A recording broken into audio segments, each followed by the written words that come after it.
18h30 sur Al-Oula, bonsoir et bienvenue dans ce premier rendez-vous d'information de la soirée. Voici le sommaire.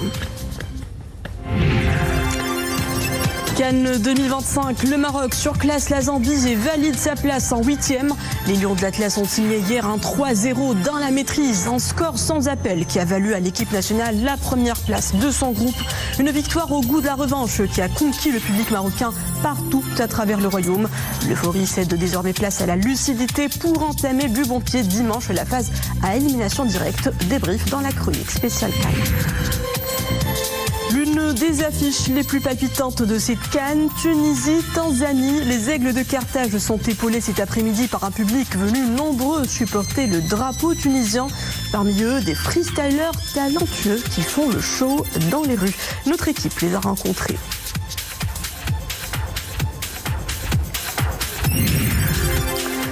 Et pour accompagner les exploits des nations africaines en lice pour la Cannes, plusieurs artistes prennent le devant de la scène. Parmi eux, Sophia Mestari, la chanteuse et compositrice internationale, nous présente ce soir son titre Africa, réalisé en collaboration avec DJ Van, un single au rythme entraînant où l'artiste rend hommage à ses racines marocaines et africaines. Sophia Mestari sera l'invitée de la rubrique de la Cannes en musique.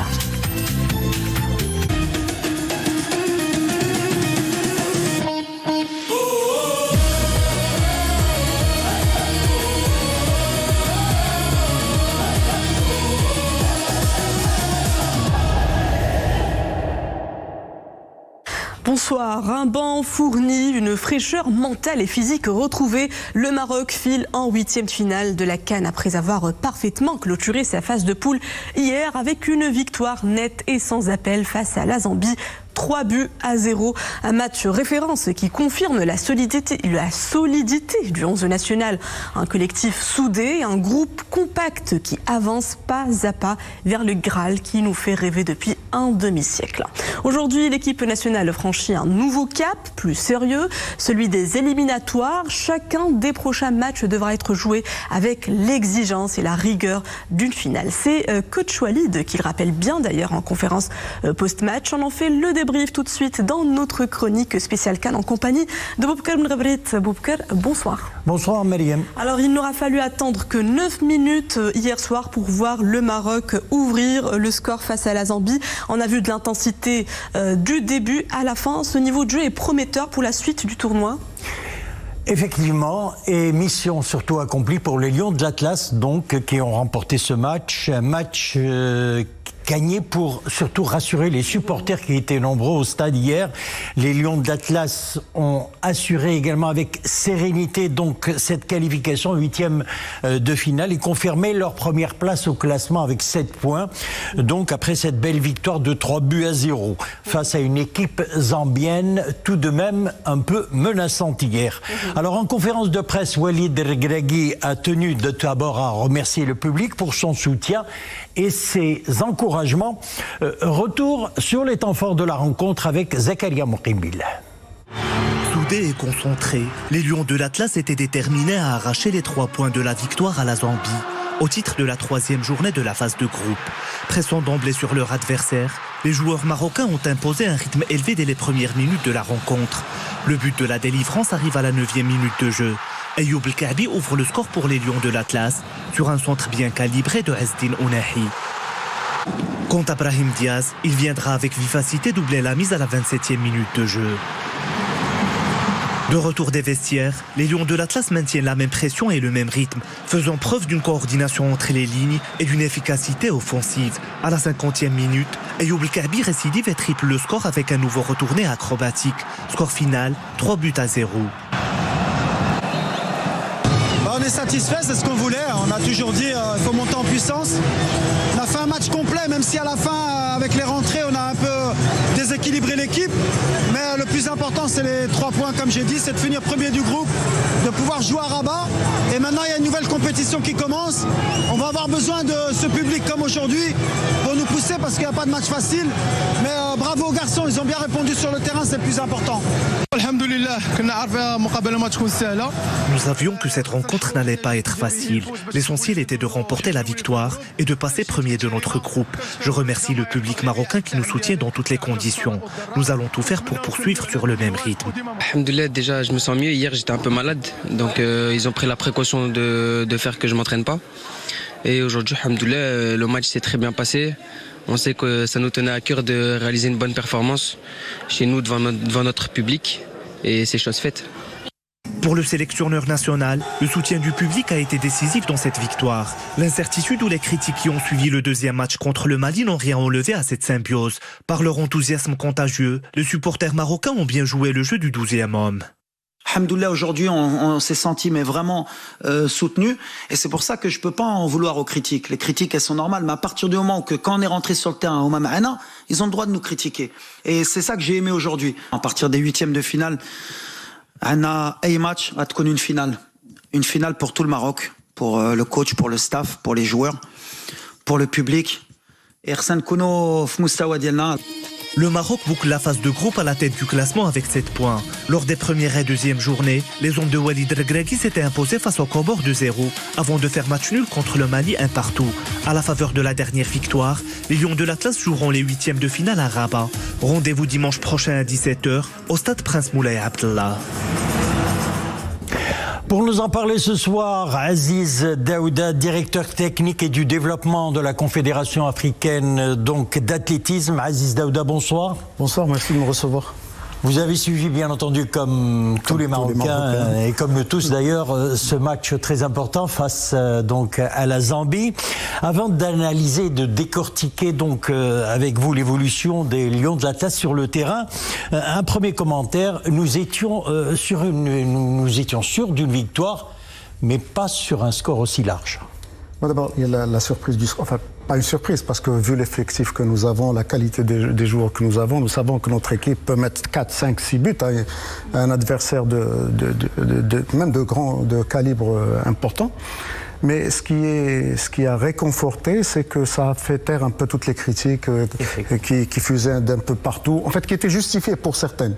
Qui étaient justifiées parce qu'on s'entendait à ce que notre équipe transcende toutes les autres et que les 3 premiers matchs, enfin disons les matchs de groupe, se passent sans aucune difficulté, etc. Parce qu'il y avait, il faut le dire, une forte pression sur les joueurs et sur Walid aussi. C'est justement, c'est le prix à payer quand on est pays hôte et quand on est classé meilleure équipe d'Afrique. Donc, vous savez, la pression est telle que les joueurs la subissent, qu'on le veuille ou pas, même avec les meilleures des préparations que vous voulez, etc. Il y a toujours une pression qui est ressentie par les joueurs et qui agit sur leur réalisation, enfin leur façon de se mouvoir sur le terrain, etc. Alors, Walid Regragui et Aziz Daouda a opéré quelques changements pour cette rencontre qui ont porté d'ailleurs leurs fruits. Anas Salahdine est resté sur le banc de touche. Il y a Sofiane Mrabat aussi, en raison d'une petite blessure donc. Yachibi qui était parmi les titulaires et 2 joueurs sont sortis du lot. Et vous devinez, c'est Ayoub Kabi et Brahim Diaz. En fait, c'est tout l'effectif qui a été repositionné, ce qui a permis de meilleures animations. Parce que ce qui manquait à l'équipe, c'était pas la qualité du jeu elle-même, mais c'était les animations, parce que les joueurs se retrouvaient difficilement. Le placement des joueurs. Donc, non, le placement est bon, mais quand vous mettez des joueurs à des emplacements où ils n'ont pas l'habitude de beaucoup jouer, ça crée des difficultés pour le joueur. Et donc, hier, avec le repositionnement de certains, notamment l'Ainaoui qui descend du plus bas, donc il a pu faire de meilleures relances. Ounahi qui était un peu plus déporté vers la gauche, donc il a fait 2 passes d'ailleurs décisives dans le match. Zelzouli qui a transcendé parce que c'est ce qu'il aime faire. On lui a donné la possibilité de faire ce qu'il aime faire. Lui et Diaz. Voilà. Oui, justement, mais j'en arrive à Diaz. Alors Diaz, j'ai écouté un commentaire qui m'a fait énormément plaisir et qui m'a fait réfléchir à la qualité de ce joueur. C'est quelqu'un qui a dit qu'il a vu un peu de Maradona hier. Et ça m'a fait plaisir dans la mesure où, pour moi, c'est une réponse à son entraîneur de club qui ne le fait pas jouer, hélas, depuis un certain temps. Donc il a montré un peu toute l'étendue de son talent et Dieu sait que ça a fait du bien à l'équipe. Alors Diaz, donc auteur de 3 buts depuis le début de la compétition, il marque un peu l'histoire de la CAN. Nous allons faire un petit peu... retourner en arrière et nous rappeler Faras. Faras, oui. Effectivement, donc... Faras qui avait marqué 1 but par match. Donc, effectivement. C'est ce que Diaz est en train de faire. Mais si vous voulez, mais c'est un autre football quand même aujourd'hui. Ouais, c'était un peu 76. C'est un autre football où même les adversaires sont plus alertes, donc les choses ont changé. Vous savez, vous avez aujourd'hui des défenseurs qui sont pratiquement les maîtres du jeu de toute équipe, et on le voit dans la nôtre aussi quand toutes les attaques placées commencent par les défenseurs. On ne sommes plus en présence de défenseurs qui ne font que dégager, etc. Donc c'est des défenseurs qui construisent, et donc quand vous les avez aussi en face, vous avez en face une grande difficulté. Donc quand Diaz marque aujourd'hui, c'est des buts qui valent leur pesant d'or. Alors on a parlé de Diaz, on va parler très rapidement aussi de Ayoub Kabi, qui a fait un retourné qu'on appelle aussi bicyclette, coup de ciseau. Chacun l'appellera comme il voudra. Mais réussir 2 fois la même chose dans une compétition aussi importante que la CAN, il faut s'appeler Kabi pour le faire aussi. Il faut s'appeler Kabi avec beaucoup d'assurance et de confiance en soi. Parce que c'est ça que ça dénote. C'est quelqu'un qui maîtrise ce geste et qui n'a pas peur d'y recourir à chaque fois que l'occasion se présente. Mais il a reçu une passe extraordinaire de Ounahi. Ouais, la balle était vraiment un sur-mesure. On pouvait pas, véritablement. Mais cette confiance, elle va jouer dans les matchs à venir. Parce qu'il a quand même marqué 2 superbes buts. Le premier but, il était entouré de 3 défenseurs. Il trouve le moyen de mettre la tête. Donc de ne pas avoir peur de mettre sa tête. Il met sa tête, il dévie le ballon et les dedans. C'est quand même un sacré joueur. Aziz Daouda, vous restez avec nous, bien entendu, on va continuer la discussion. Scène de joie, donc, après la victoire éclatante des Lions de l'Atlas à travers tout le royaume, dans les rues et dans les fan zones. Les supporters ont célébré comme il se doit la victoire des Lions de l'Atlas. On voit tout ça avec Zakaria Moukhenbillah.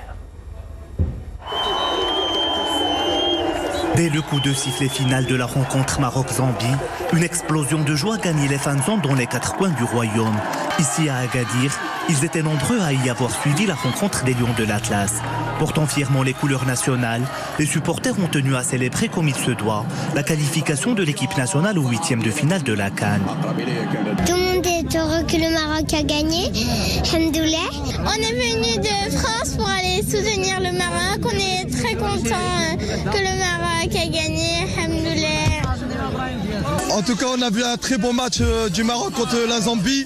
Ça fait super plaisir. On leur a mis 3-0 et c'est ce qu'on voulait. On voulait contre le Mali, on voulait que des buts.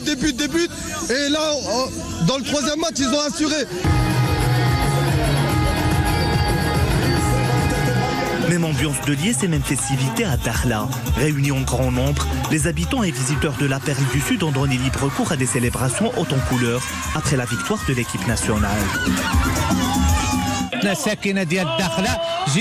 Nous sommes là pour soutenir l'équipe nationale. Nous espérons remporter la coupe. Nous sommes très heureux de cette victoire. L'équipe nationale a montré son vrai visage. Les joueurs ont fait une bonne prestation. C'était un vrai plaisir de suivre la rencontre, surtout avec 3 buts inscrits. Je suis sénégalais. On a regardé le match. Quand même, le Maroc a joué aujourd'hui libéré. Ils ont bien joué. On les souhaite la victoire. On les souhaite la victoire pour la coupe.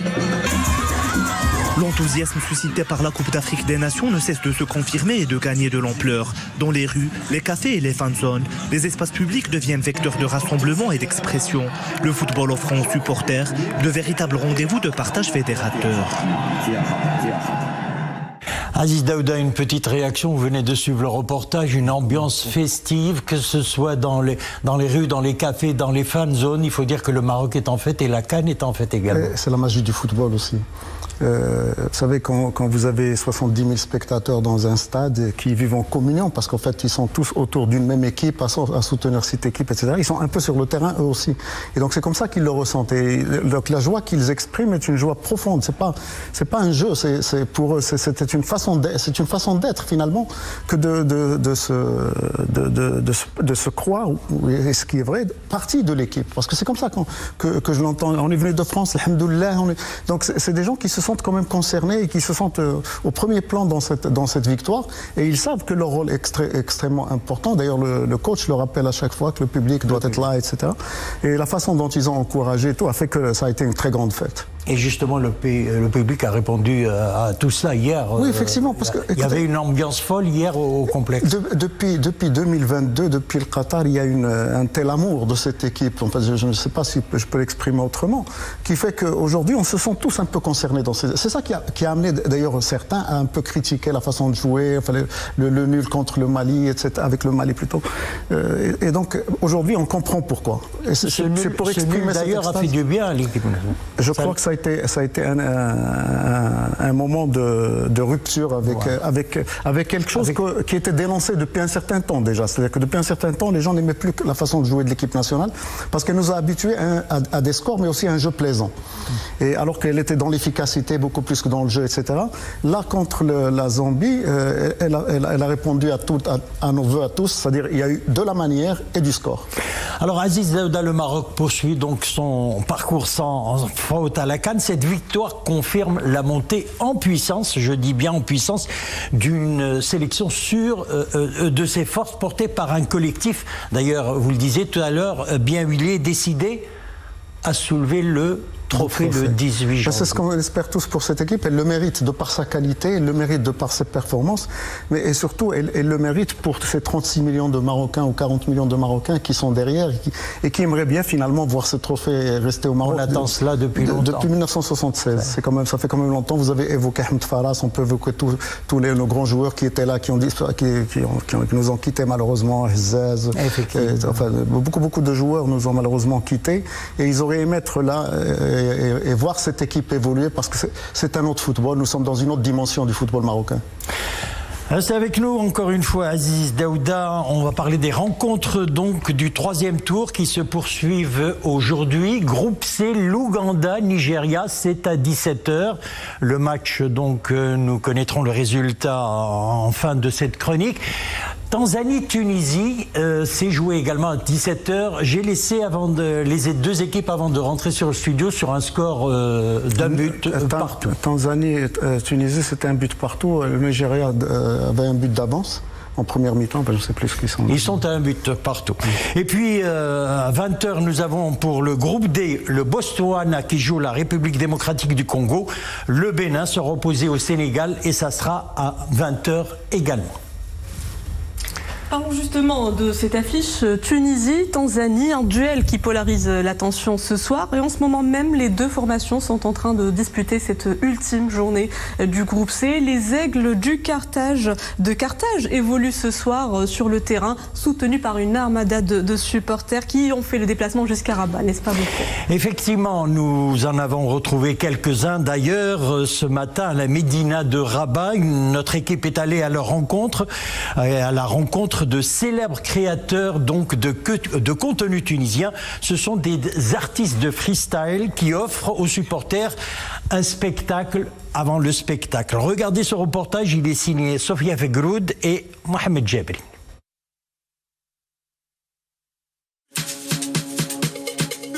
Dans la Médina de Rabat, les caméras se lèvent à leur passage. Les sourires s'enchaînent et les jeunes fans prennent la pause.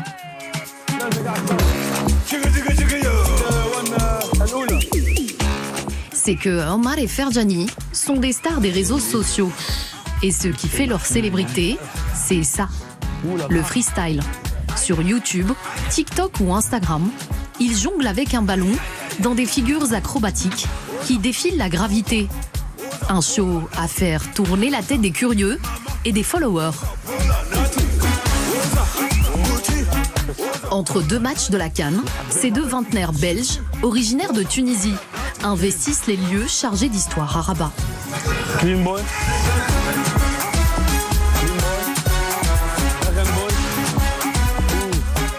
C'est ma première Coupe d'Afrique, mais c'est la meilleure que j'ai vue, même que ce que j'ai vu à la télévision et tout. C'est la meilleure en termes d'organisation, en termes de propreté, en termes de structure, en termes de souplesse. Tout se passe à la merveille au Maroc. Pour moi, c'est l'une des meilleures Coupes d'Afrique dans l'histoire. Ces freestylers se sont fait connaître bien au-delà de leurs frontières lors de la Coupe du Monde 2022 au Qatar. Leurs vidéos tournées entre fan zones et lieux emblématiques sont devenues virales, cumulant des centaines de millions de vues, comme celle-ci. Le phénomène s'est amplifié le mois dernier, pendant la Coupe arabe. À chaque compétition, leurs vidéos captées sur le vif trouvent un écho massif auprès des supporters. Ils multiplient les vues sur les réseaux sociaux et multiplient les passes à Rabat. Les voilà en train de faire circuler le ballon et la bonne humeur.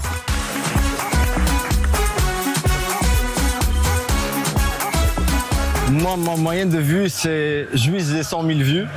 Et après, j'ai déjà une vidéo de 3 millions de vues, 1,5 million, 1 million, et Inch'Allah encore plus. Hein. Au Maroc, les contenus que j'ai faits, pour le moment, tout marche bien. Tout est... ouais, la Tunisie, elle est en force derrière moi. Même les Marocains, ils se tiennent. Ici, dans la vraie vie, Marocains, Tunisiens, Algériens, on peut marcher ensemble, on peut rigoler ensemble, on peut manger ensemble. Et voilà. Pendant la Coupe d'Afrique des Nations, qui a dit que le football se jouait seulement dans les stades? Il se vit dans la rue, porté par les supporters et par ces artistes du ballon qui font vibrer la CAN, bien au-delà du terrain. Aziz Daouda, nous allons parler un petit peu des enjeux de cette troisième et dernière journée de phase de groupe. Le Gabon est éliminé après sa défaite donc face au Mozambique 3-2. Surprise. La Tunisie n'a pas le droit à l'erreur, donc elle affronte en ce moment même la Tanzanie et ils sont à égalité, donc un but partout, avec seulement maintenant 4 points au compteur. Exactement. En fait, si la Tunisie venait à être éliminée, ce serait un des premiers ténors à partir de cette coupe. Et avec regret, parce que c'est quand même une équipe qui joue un bon football, mais il ne faut pas aussi enlever à la Tanzanie son mérite, puisque c'est une équipe qui vient de loin. C'est disons, ce qu'on appelait un petit poussé dans le football, parce que ça fait pas longtemps qu'ils sont là dans le football. Et puis aujourd'hui, moi, de ce que j'ai vu de la première mi-temps, ils développent quand même un football assez entreprenant, un football d'attaque, enfin vraiment de rythme. Et le but égalisateur, je l'ai vu, il était splendide. Splendide. Et il y a eu des phases de jeu où vraiment la Tanzanie a surpris les Tunisiens. J'ai l'impression qu'ils étaient un peu statiques ou un peu hagards sur le terrain. Je ne sais pour quelle raison, mais en tous les cas, ce serait dommage qu'une équipe comme la Tunisie quitte, mais si la Tanzanie le méritait, pourquoi pas une victoire tanzanienne. Mais au-delà de l'enjeu de ce qu'on a vu, parce qu'on a parlé Coupe du Monde, l'enjeu c'est aussi toute cette joie que la CAN apporte à l'Afrique entière. Là où il y a des conflits, là où il y a des problèmes sociaux, là où il y a des problèmes économiques, politiques, etc. La CAN qui venait chaque 2 années apporter cette joie justement et cette communion africaine, parce que en cela elle est unique la CAN. Il y a pas la Coupe d'Europe ne ressemble pas à ça, la Coupe d'Amérique latine ne ressemble pas à ça. Elle a une âme cette CAN et c'est dommage qu'elle ne soit plus bien. Elle se jouera d'ailleurs à partir de 2028 tous les 4. Tous les 4 ans. Et pour moi c'est dommage. Alors on va parler des programmes de demain mercredi, donc de belles affiches. Groupe E, nous avons la Guinée équatoriale qui jouera l'Algérie, c'est à 17h. Burkina Faso face au Soudan, qualifié, 17h. Et puis groupe F, Gabon, Côte d'Ivoire à 20h. Et Mozambique, Cameroun, c'est à 20h également. Aziz Daouda, justement, un mot sur ces affiches de demain. C'est des affiches déterminantes parce que l'une d'elles, je crois que c'est celle du Soudan, peut déterminer le prochain adversaire du Maroc. Du Maroc, et donc c'est des matchs, on va suivre ces matchs avec beaucoup d'intérêt pour savoir à qui nous aurons affaire le dimanche prochain.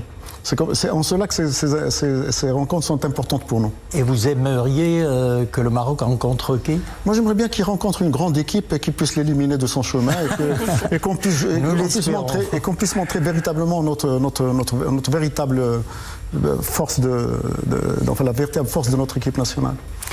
Aziz Daouda, merci d'avoir été notre invité ce soir dans le cadre de la chronique donc CAN 2025. Je rappelle que vous êtes directeur technique et du développement à la Confédération africaine d'athlétisme. Merci. Merci de me recevoir. Merci à vous Aziz Daouda. Et Boubker, nous en arrivons à la dernière escale de cette chronique ce soir. Et l'arrêt sur image capture ce soir un instant qui a littéralement électrisé tout le stade hier soir.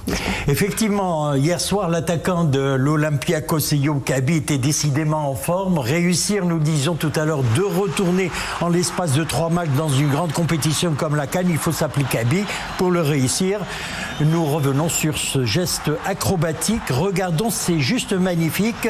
Un c'est juste magnifique. Et en effet, ceci nous rappelle d'ailleurs, nous le disions, le retourné de Mustafa Hadji à la Coupe d'Afrique au Burkina Faso en 98. Des images donc qui nous viennent de Casablanca et filmées et réussies surtout par drone.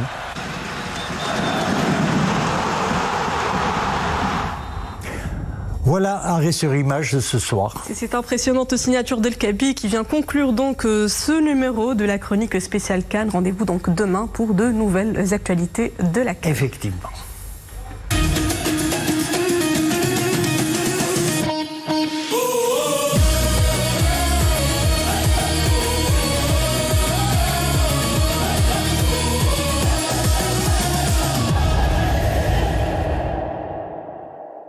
Notez à présent ce communiqué du ministère de l'Intérieur qui rappelle que le dépôt des nouvelles demandes d'inscription sur les listes électorales des chambres professionnelles dans le cadre de la révision annuelle des dites listes au titre de l'année 2026 prendra fin ce 31 décembre 2025.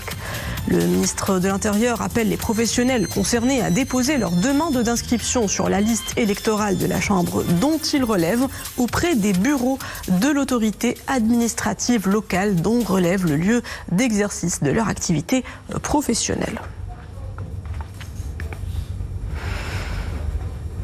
Après des semaines de pluie, le ciel nous offre quelques éclaircies pour cette fin d'année 2025. Mais attention, le temps restera assez froid à froid avec gelée demain sur l'Atlas, le Rif et les hauts plateaux. Les nuages s'inviteront au-dessus des plaines au nord de Safi, également sur le Saïs, les plateaux de Phosphate et Oulmès. Quelques gouttes éparses arroseront ces régions. Idem pour le Rif, le Rarb, le Moyen Atlas et l'ouest de la Méditerranée où la nuit sera ponctuée d'averses. Puis quelques flocons de neige envelopperont les sommets du Haut et du Moyen Atlas. Côté Mercure, le thermomètre continuera d'afficher des valeurs négatives, moins 4 degrés sur l'Atlas, prévoyant en revanche une hausse des températures sur les plains centres, le sud-est et les provinces sahariennes. Zoom sur une chanson qui résonne à l'heure où l'Afrique vibre au rythme de la Cannes. Africa, c'est le titre du nouveau single de Sophia Mestari. La chanteuse et compositrice internationale y rend hommage à ses racines marocaines et africaines. Son refrain entraînant mêle darija et anglais, un hymne à l'énergie et à la passion qui fédère les Africains autour du ballon rond. Regardez ces extraits du clip Africa enregistré entre Marrakech et Abidjan en collaboration avec le célèbre DJ Van.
مغربنا وكاملين في الجمال أرنا تحير خلينا نكونوا مثال في النجاح يدوم الخير أفريقيا عندك نساي قال لي داز واللي جاي أرض جدودنا وفايت للحب أفريقيا always up and proud and our love for you is so high as the beauty of the stars just into your eyes.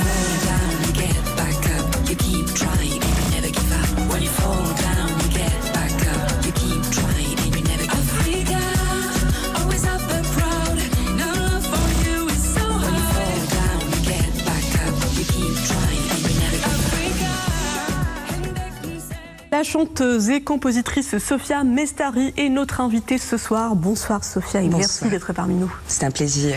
Alors votre nouveau single Africa est un hommage que vous rendez à vos origines, à vos racines marocaines et africaines, mais encore. En fait, effectivement, cette chanson est une célébration de notre Maroc adoré, de notre continent merveilleux, si riche et si prometteur. Je chante effectivement dans Africa, je célèbre notre continent qui est une terre d'inspiration, d'hospitalité, de transmission également, et j'ai souhaité célébrer sa jeunesse si prometteuse, si méritante, et voilà, et j'ai eu le plaisir d'enregistrer, de préparer ce projet entre un pays frère qui me tient très à cœur, qui est la Côte d'Ivoire, et le Maroc. Tout à fait, on en parlera. Dans un projet aussi symbolique dans votre carrière, qu'est-ce qui a guidé vos choix artistiques? Rapprochez-nous un petit peu des coulisses derrière la sortie d'Africa. Comment ce beau travail a-t-il vu le jour? Merci beaucoup, Mariam. En fait, il a vu le jour via et grâce à des rencontres qui ont compté, marquantes. Donc, je veux parler de DJ Van, qui n'est plus à présenter, vu évidemment l'immensité de son travail, et qui a parfaitement su retranscrire en musique ma volonté, qui était à la base d'une sorte de fusion entre les rythmes traditionnels, la tradition, et la modernité, l'aspect contemporain. Et c'est ce qu'il a parfaitement su reproduire en musique. Et c'est aussi Africa, la première chanson où je chante Darija, puisque ce choix me paraissait totalement logique. Et j'ai fait appel à Mohamed Amin Beja, qui est un jeune auteur très talentueux, qui lui a écrit les parties de Darija, et moi en anglais, pour apporter une sorte de dimension fédératrice, je dirais. Vous nous parlez justement de cette touche contemporaine qu'a apporté DJ Van à ce travail.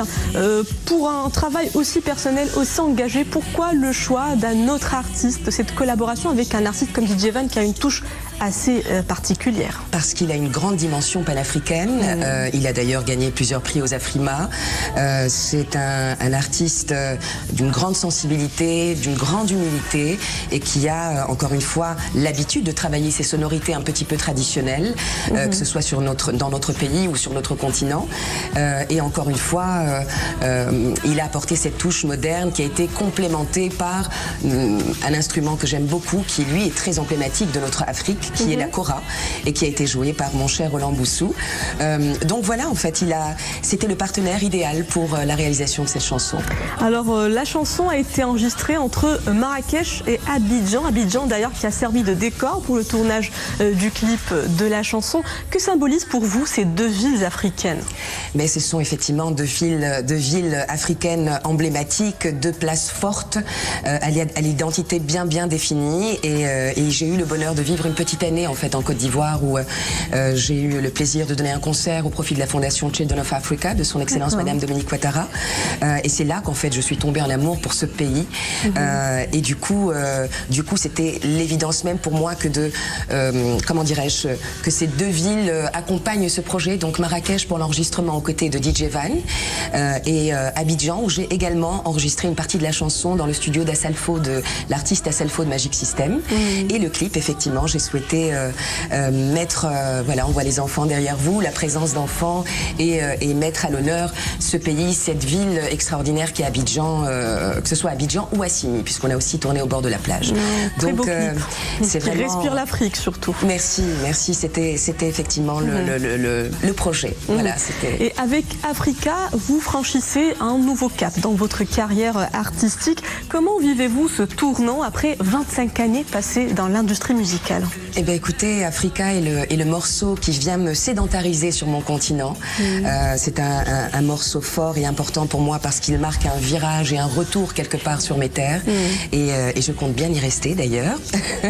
Et que vous dire? Et puis c'est aussi, encore une fois, pardon de me répéter, mais Africa, je chante Darija, donc c'est le premier chapitre du plus beau livre de ma vie, je dirais, puisqu'il y a bientôt un prochain projet qui s'inscrit aussi dans cette dynamique-là de communion, d'unité, et aussi avec des messages d'espoir. Voilà, c'est très important pour moi parce que l'artiste, à partir du moment où il chante l'humain, il devient quelque part un canal puissant pour transmettre des messages, notamment ceux-ci qui sont le message d'espoir, d'amour et d'unité. Voilà. D'unité, de retour aux racines surtout. Absolument. Des retrouvailles également avec votre public marocain, puisque vous êtes en pleine préparation de votre premier concert au Maroc. Maroc, en parallèle, vous vous apprêtez à sortir un nouveau single. Oui. Et j'aimerais avoir quelques indiscrétions par rapport à ce nouveau projet. Effectivement, le jeudi 23 avril, Inch'Allah, je donnerai donc un concert au Studio des Arts Vivants à Casablanca où j'invite tous mes frères et sœurs marocains à venir pour célébrer voilà, ce moment ensemble. Et ce sera une sorte de... Il y aura bien sûr une partie de mon répertoire, mais il y aura aussi des artistes invités. Ce sera une sorte de Sophia and Friends. Et je vous attends. Vous serez là, on y sera sans doute. Avec grand plaisir. Merci. Et puis ensuite, le deuxième single, après Ramadan, sera un trio. Voilà, qu'on viendra vous présenter à 3, puisqu'il s'agira d'un trio avec mon très cher Ahmed Sultan et un immense artiste qui s'appelle Lokwa Kanza. Voilà, qui lui vient du Congo. Voilà, donc rendez-vous donc avec votre public en avril au Studio des Arts Vivants de Casablanca. Allez-y, nombreux. Merci Sophia Mestari d'avoir été l'invitée de la rubrique Cannes en musique.